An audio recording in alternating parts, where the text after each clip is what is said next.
محمد وعلى آل سيدنا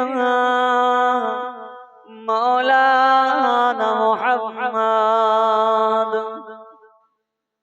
সাল্লাল্লাহু আলাইহি ওয়াসাল্লাম। সকল প্রশংসা সেই মহান রব্বুল আলামিনের দরবারে, জানার দয়ায়, জানার কৃপায়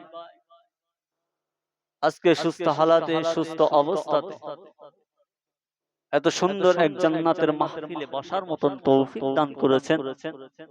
সেই স্রষ্টার প্রতি লাখ লাখ শুকরিয়া জ্ঞাপন করি, সকলে বলি আলহামদুলিল্লাহ।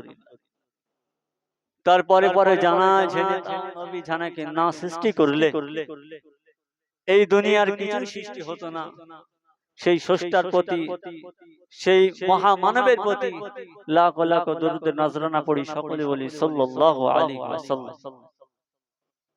আল্লাহ পাক কোরআনের মধ্যে জানালেন, ইয়া আইয়ুহাল্লাযীনা আমানু তুবু ইলাল্লাহি তাওবাতান নাসুহা।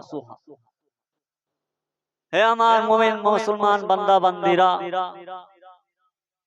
তোমরা গুনাহগার, তওবা করে আমি আল্লাহ আমার দিকে ফিরে আসি। আমি আল্লাহ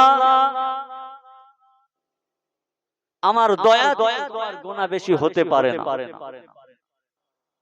সেই জন্য আমাদের দরকার প্রত্যেক মুমিন মুসলমান তওবা করে আল্লাহর দিকে ফিরে আসতে হবে। তো আমি এই গ্রামবাসীর সব মুসল্লিয়ানদের উদ্দেশ্য করে বলতে চাচ্ছি, আপনারা যারা এখানে ওখানে আছে, আল্লাহর রাস্তায় জান্নাতের মাহফিলে এসে বসে যান। আপনাদের গ্রামের ইমাম সাহেব হুজুর বসে আছেন, আপনারা দয়া করে পাক মাহফিলে এসে বসে যান।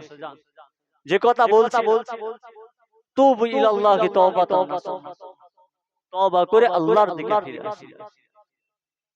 আমাদের দয়া, আল্লাহর দয়া আমাদের গুনাহ থেকে বেশি না। আল্লাহ পাক রব্বুল আলামিন আমাদেরকে আল্লাহর রাস্তায় ফিরে আসার মতো তৌফিক দান করুন। সকলে বলি আল্লাহুম্মা আমিন। আল্লাহর রাস্তায় সকলে জান্নাতের মাহফিলে এসে বসে যান। দরুদ শরীফ আল্লাহুম্মা সাল্লি আলা